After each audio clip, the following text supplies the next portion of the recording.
Welcome back to the Mana Partners Culture Pulse series, where we talk to people actually building gaming, esports, and cultural marketing. For years, sponsorship in sports or esports ran on instinct, logos on jerseys, and a hope it was working. Today's guest has spent their career changing that. Benedikt Becker is VP of Marketing at Shikenso Analytics, using AI to measure exactly what a sponsorship delivers. From esports to football, including the Bundesliga, Benedikt has measured campaigns for the biggest brands out there in esports or sports, and he's here to talk about how the thinking has evolved, what brands still get wrong about proving their ROI, and where measurement is heading next. Hi, Benedikt. Welcome to our Mana Partners Culture Pulse series. I'm honored to have you, honestly. I think you have like a very interesting background from start to finish. I've seen on your LinkedIn like various types of organizations that you worked with and different industries that you worked through. And I don't want to say it all myself. I would like you to actually go for it and introduce yourself and give us a little bit of a background, where you started, how your career evolved from like earlier on in your career to now. Thanks. I have pleasure speaking with you today. My name is Benedikt and I'm leading growth marketing at Shikenso. At Shikenso, we measure sponsorships. So whether it's visible, audible, or legible, pretty much whatever sponsors ask for to determine whether it's a success or not. And just to share a couple of sentences about myself is that I have marketing and sales background. Most of the time I worked for marketing agencies, and when I was in my mid-20s, I actually left Germany. I wanted to expand my horizon, and I traveled some parts of the world, and then I revamped my career again in Southeast Asia, where I was working in Hanoi, in Vietnam, in Singapore, in Malaysia, and recently in January I moved to Bangkok. So I work fully remotely for Shikenso. We are a German company with HQ in Frankfurt. And our vision is to bring more transparency or full transparency to the sponsorship industry, whether that's esports, sports, and also including the different verticals in there. Definitely, we're going to talk about Shikenso a lot in this interview, and I would like to dive in deep in Shikenso's works and partnerships and all of the above and the measurements of sponsorships. But I would like to first start and ask you, like, how did your career start off? Like, why did you choose to go outside of Germany? Like, how did your career start off, and how did it lead up to Shikenso, and like, how did that transition happen? Yeah, so let me take you back to my teenage years. I come from a musical family. So my mother, she studied music, and early on I practiced and started to play drums. And it was actually my dream to become a Rockstar drummer at some point. Wow. And I played a lot. I missed a lot of classes in university and school just to spend some time in my basement playing drums. And while I was then studying at university, I played in many bands, but at some point I felt like, okay, or I could just get a feeling of music. I would like to keep it as a hobby, not just as my profession, because also I have experience, like there was a time where I worked for music labels, and probably the fact that I didn't like so much about it that music gets treated like a product as such, which totally makes sense in a business environment. But for me then it was like, okay, I made the decision, okay, drums becomes just a hobby for me. So whenever I have a chance, I play with friends in bands or jam sessions. And then my second interest was, or has been, just business. And while I was studying in Germany, then you have in business administration these different fields and classes. And it was very easy to tell that I had a strength in marketing and sales. So I had very good grades, marketing and sales. And then there were other things like taxation, accounting, financing, where I was not the best student, for sure. But it was a great... It's the same for me. So there was a great finding period as such. And so then once I graduated, first I worked in the music industry. So that was that music industry part. Then I worked for a radio channel.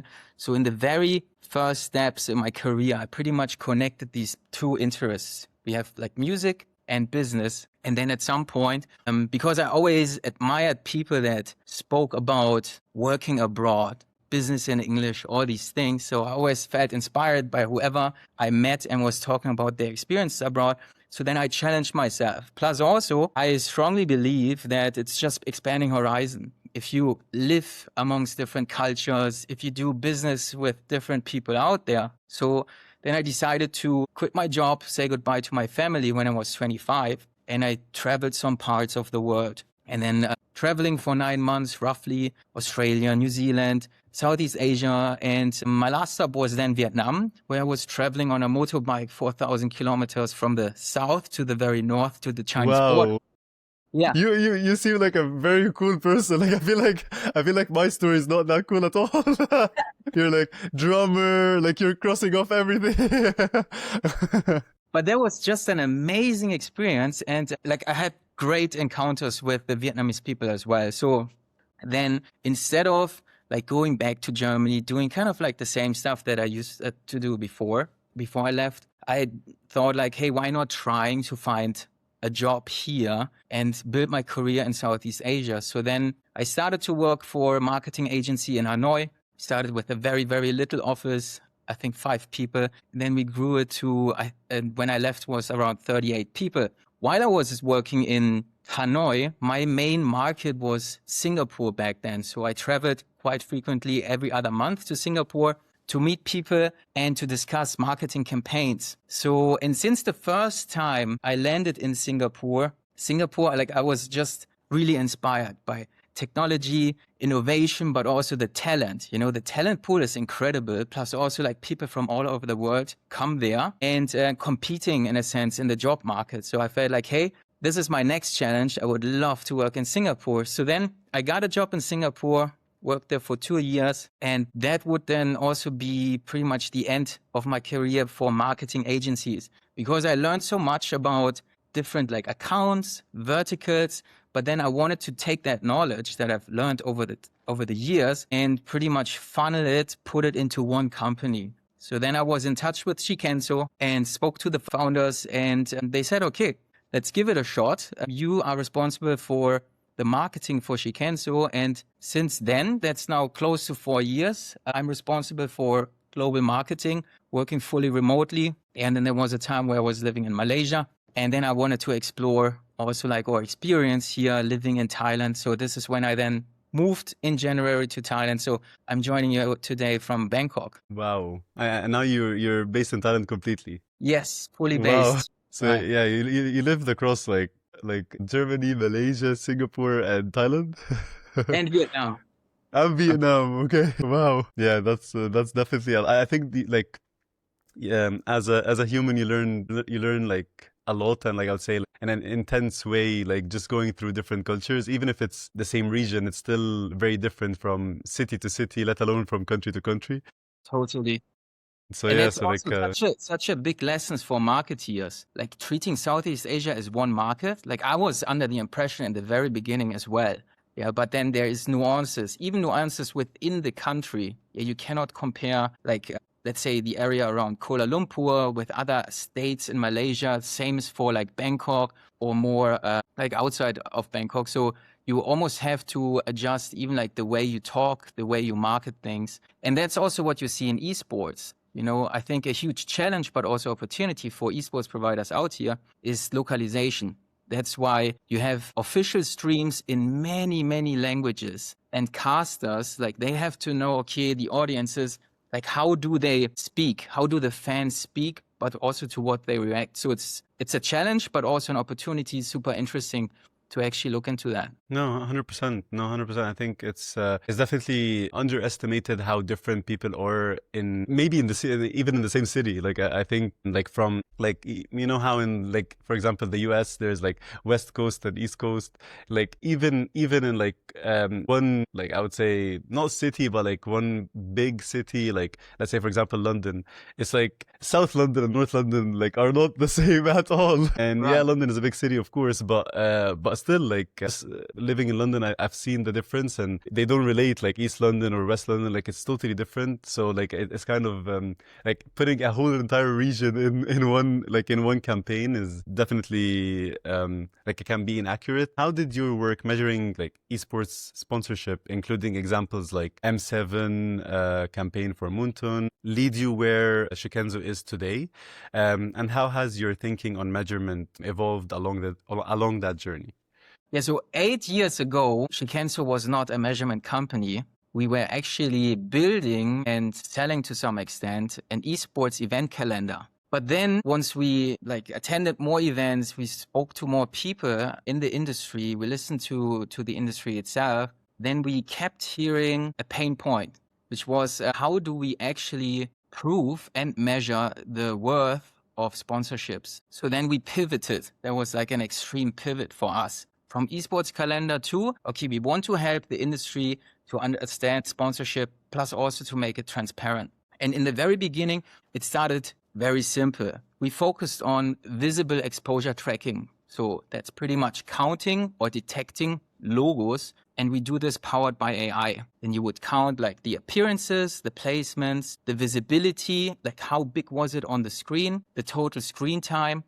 That's for the visible exposure. And providing these data points then to rights holders and brands alike. So then we had the visible exposure tracking, but clients kept on asking for more. Yeah, so now we also then added, for example, social media tracking to analyze, okay, on which posting day is it best for esports orgs or rights holder to post? And we flagged this pretty much something like in a heat map for them to learn fastest and optimize. Then we added audible tracking. Yeah, if you have a caster who's dropping a brand name, introducing maybe a product, or also gaming content creators, we want to capture that.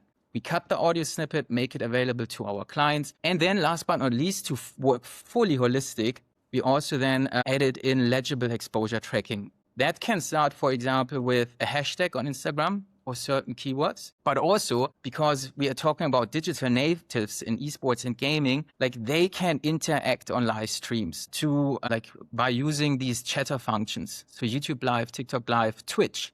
Yeah, and then we also were listening or like checking for legible exposure of certain keywords, whether fans react or would they drop certain brands or product names in the chatter, and what's the sentiment to it. Yeah, so started completely somewhere else. Then we pivoted based on the feedback we got.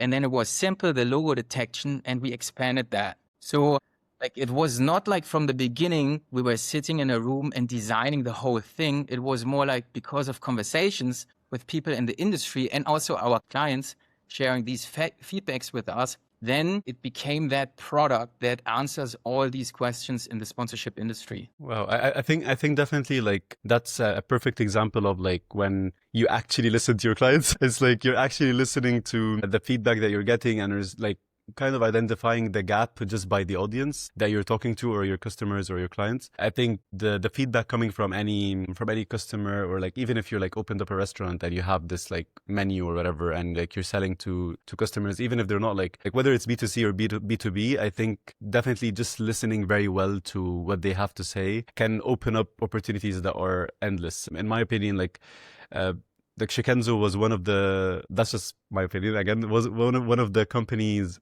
really turned my head. Like I was like, wow, like this is very useful. Like this service is like I would, if I am a Vodafone, a T-Mobile, if I'm like any one of these companies that like sponsor whether traditional sports or esports jerseys, I always ask myself like, how do they measure the impact of this? Like the ads on social media or like on websites or Google ads or whatever, all of these like are maybe a bit easier to track. But when it comes to real integration of sponsorships, like in a live stream of a content creator or an esports event or a football match, it's like kind of harder to measure, and Shikenso's service like really filled that gap. What's an example where, like, I guess what was the first example where you realized like this is actually very insightful for your clients, and like maybe the first few projects, like an example out of the first few projects that you had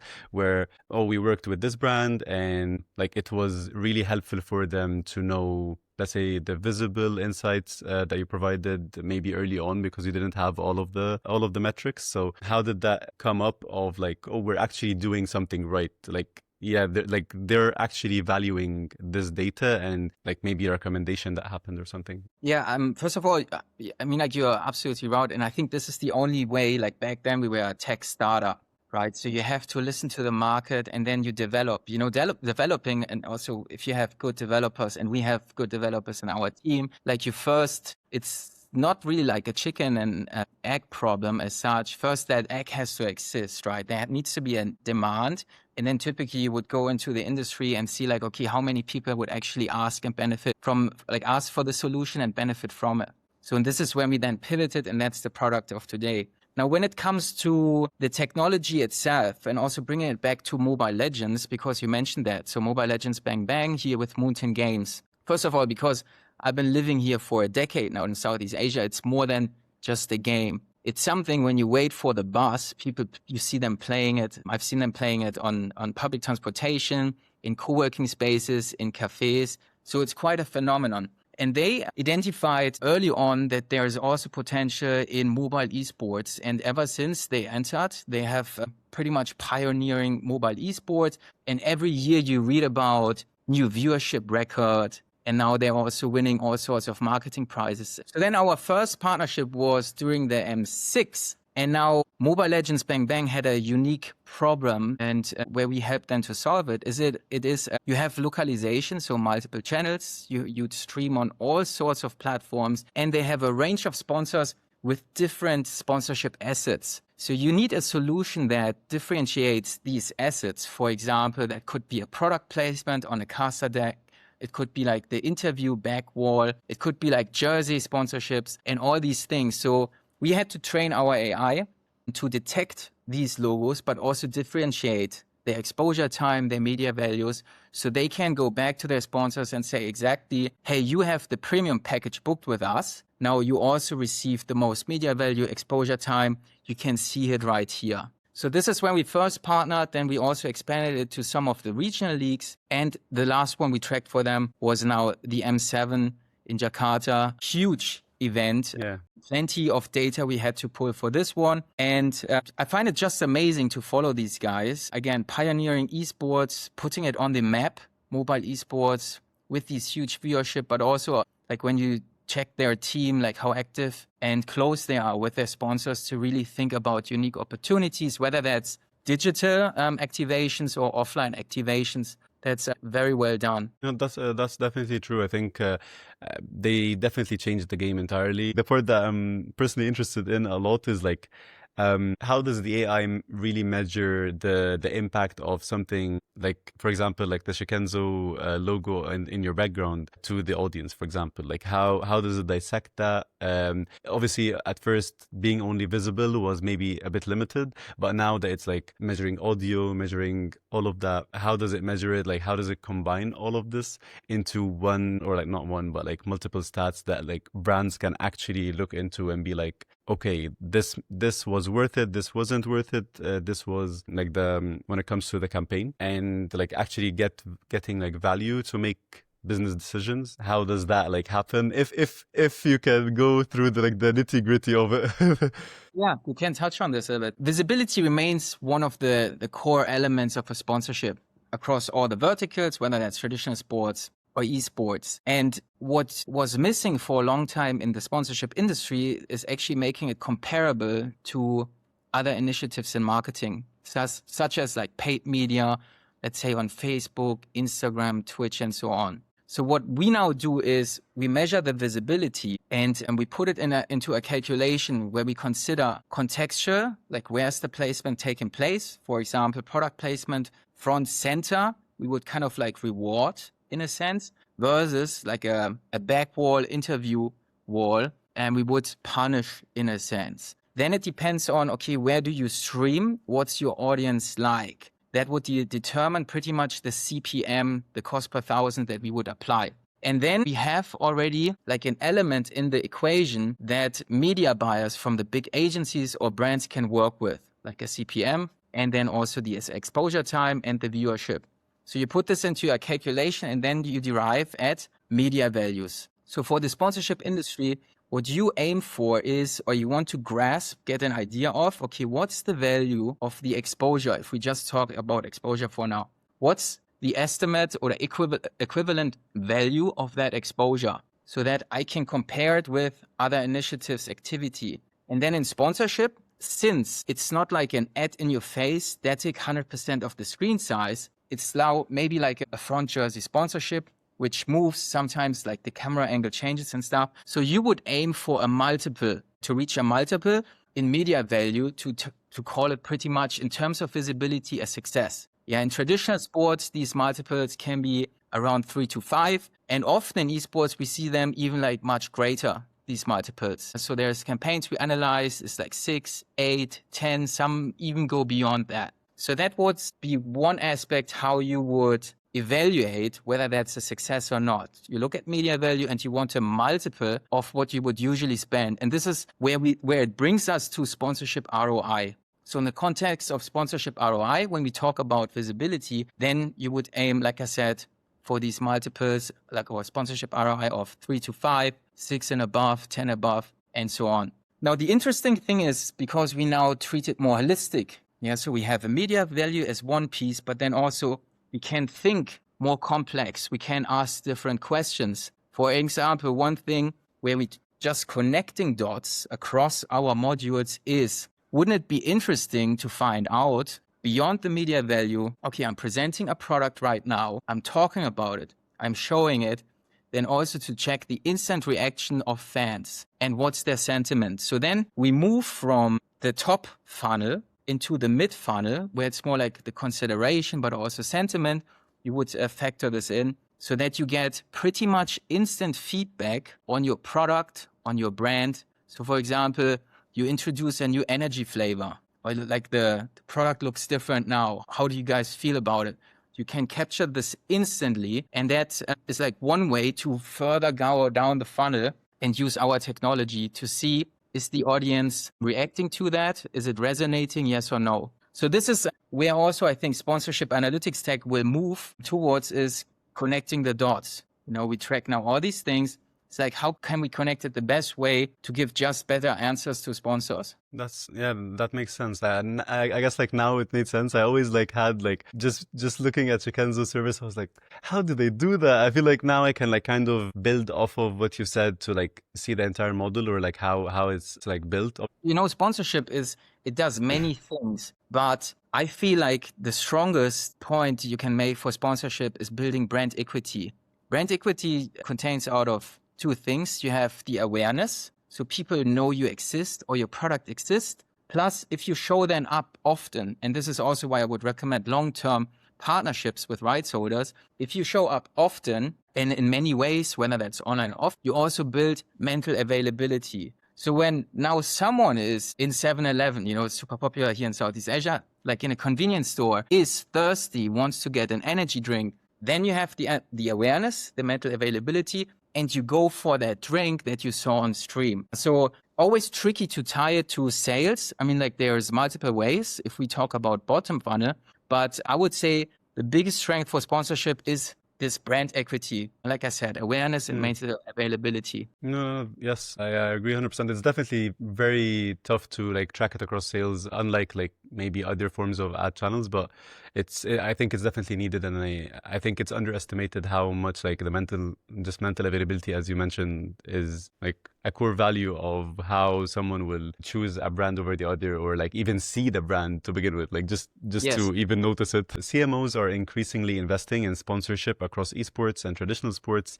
that is evidently highly considered. Can you give us some insight into how the best brand partners identify the right opportunities, how they decide to move on with them, and how the impact is measured by the business? The best way for brands to prepare or invest into sponsorship is you have to do proper research. Plus also to talk to, maybe if you don't have the experience, it's your first ride in esports, I highly recommend talking to like analytics guys, but also to the rights holders, find out whether they have knowledge about the properties, but also the audience. Because step one is you have to find an audience match. Yeah, so if you currently struggle, and this is where I see the biggest opportunity for esports, let's say you currently struggle with younger audiences, Gen Z, they don't listen to radio ads anymore, or radio in general. I used to sell radio, so that's going to be tricky to reach Gen Z younger audience through radio ads. Same for TV.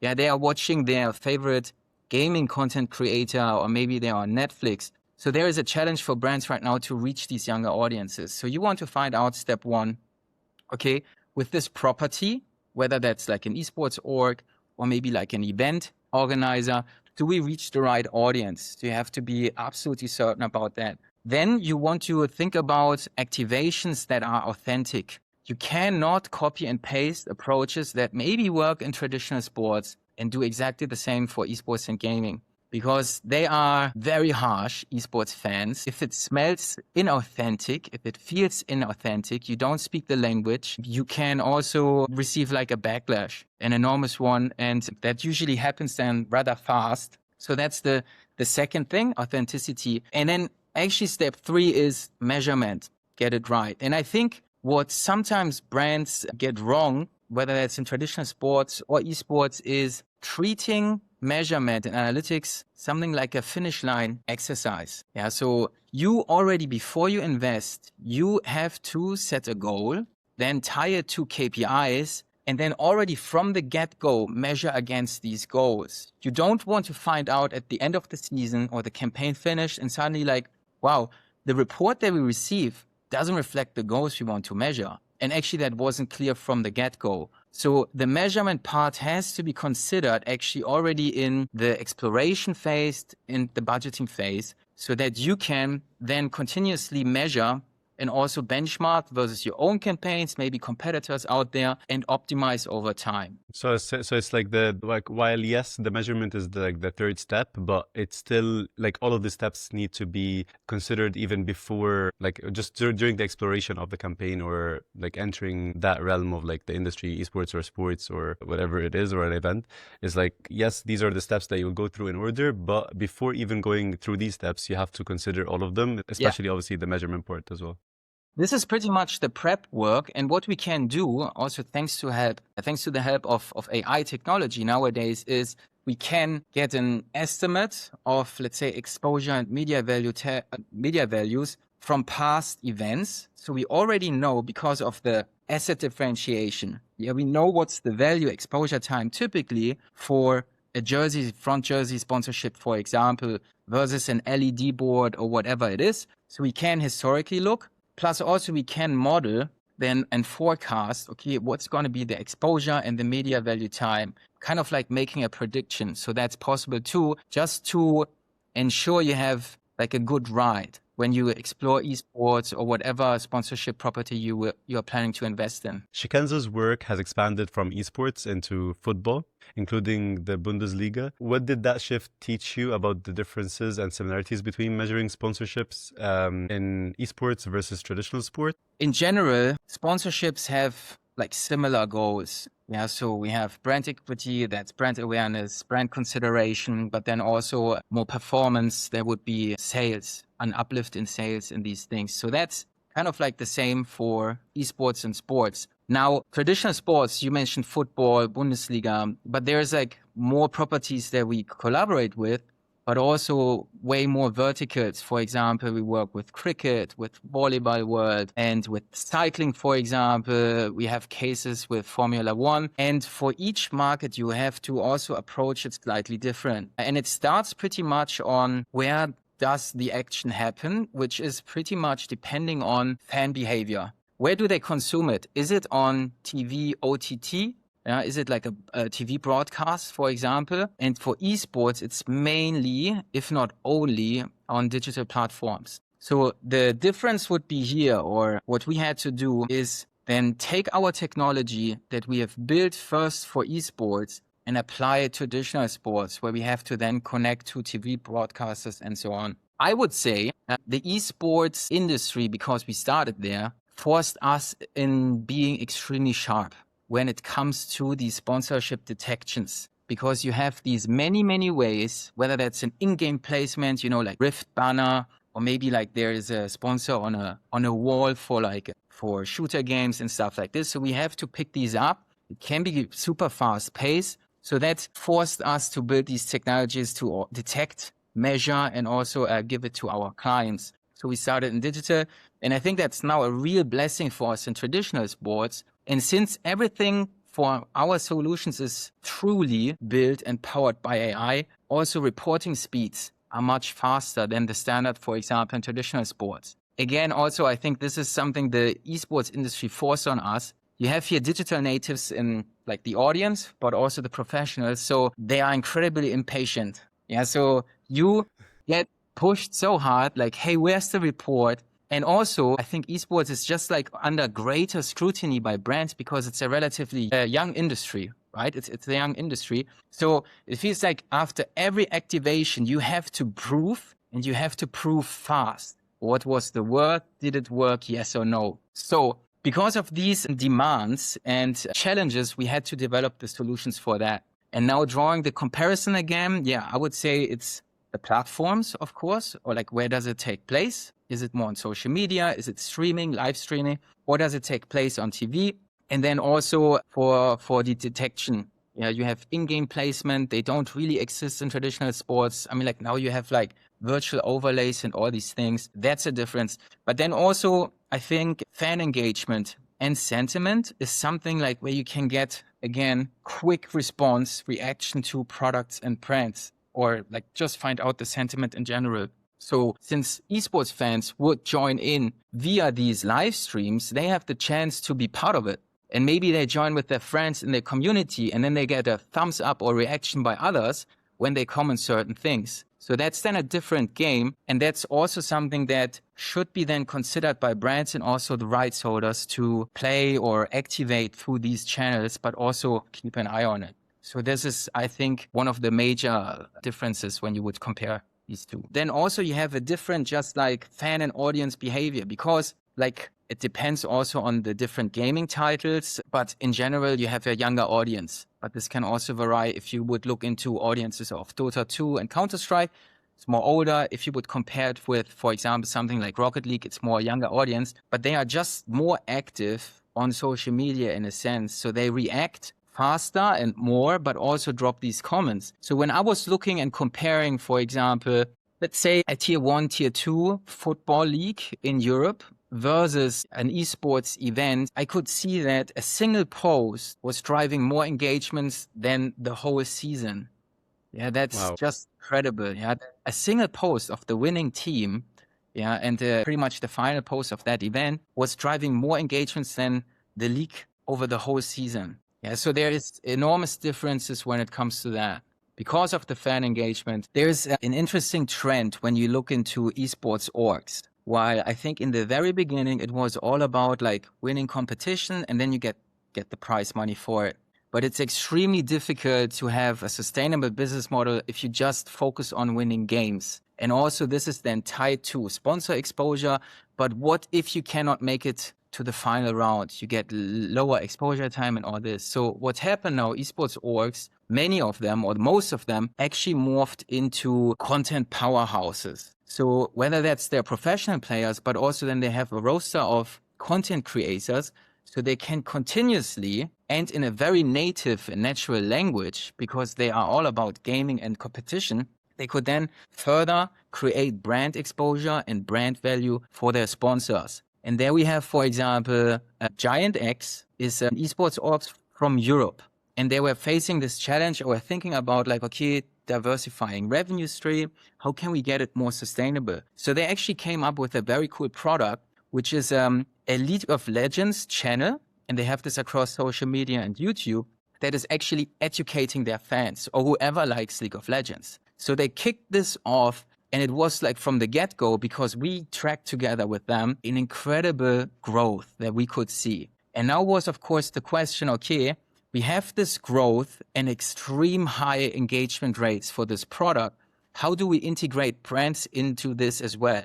Because the thing that you want to avoid, and this is like if you don't work with measurement and technology, is like you don't like, or then maybe you overdo it and kill fan engagement and growth is going to slow down. So together with our tech, pretty much step by step, integrated brand partners, and then you can optimize size, duration, while also keeping an eye on engagement rates, but then also analyzing, okay, which posting time and date or like day works the best. So then you use the tech to build this channel. And then we had amazing brand value created and sponsorship exposure without sacrificing fan engagement or also channel growth.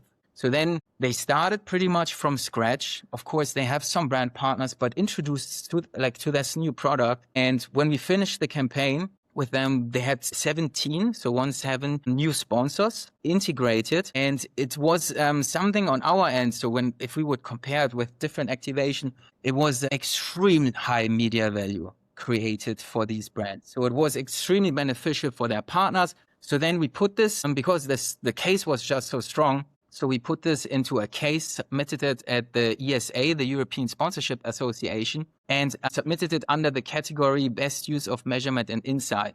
Now, this was the first time we handed in a case there, and I had low expectations, but then suddenly we got shortlisted. And then I received from some of the team members who went to London, and they actually recorded a scene where someone was on stage and saying like, okay, and the winner for Best Use of Measurement and Insight is Shikenso together with GiantX. So then we both went on stage and received this award. And I think this is the perfect case for understanding the value of technology and measurement, making use of it, and then creating brand value. Do it in such way that you always consider like fan behavior, engagement rates, growth rates, and all these things. We're also speaking with other brand leaders as well, gaming executives and marketing strategists across APAC and MENA as part of the series. From where you sit at the center of the sponsorship measurement, what do you think is the biggest opportunity brands are still missing when it comes to providing the value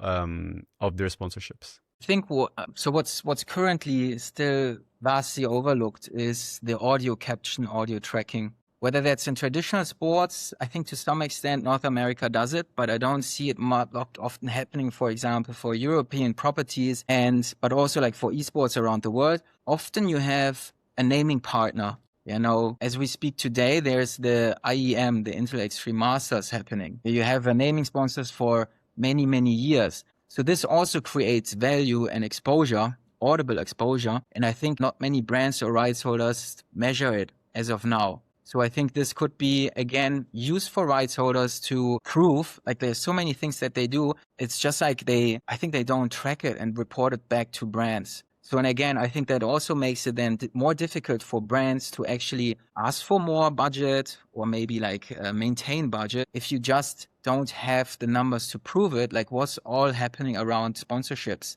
And then combining multiple things, for example, visible, audible, legible, like we spoke earlier about one example, is then if things happen on stream or like the broadcast, how do fans react? So I think the next step for the measurement technology is connecting these dots, giving brands insights into how receptive are they? Does maybe the sentiment change in these chats or in these comments on Instagram and so on? So this will be the next step where technology has to go. And one more thing is, like for me, that's just naturally given, but I feel the industry is completely lacking behind. The standard is the speed of reporting. You know, the sponsorship industry is just gigantic. And you have sponsorship investments and typical properties, they would ask for more every year.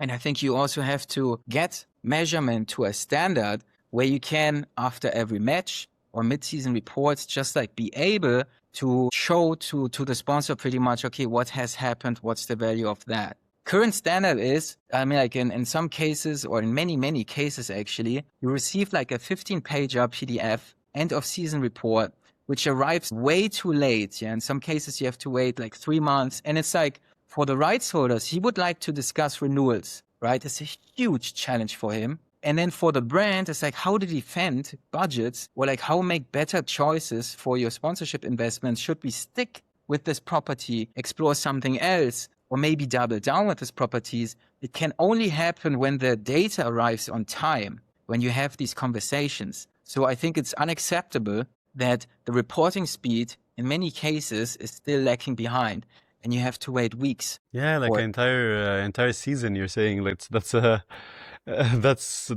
much. That's too much waiting. As a marketer, I definitely relate. Like I need the data ASAP. Yeah, this is unacceptable. And one more thing here is, and this is our vision for the industry, is creating full transparency. You have such huge investments on both sides, actually. And then you receive maybe by the end of the season this report with these big numbers of media values and viewership.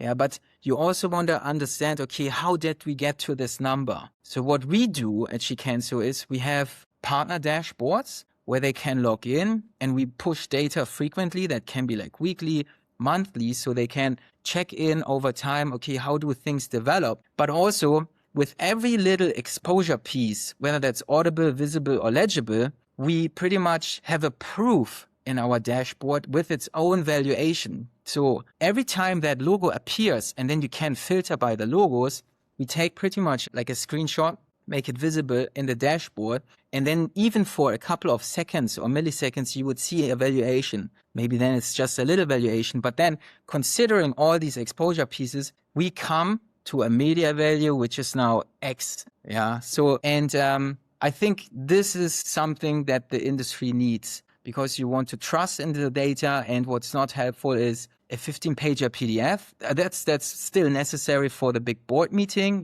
just a summary.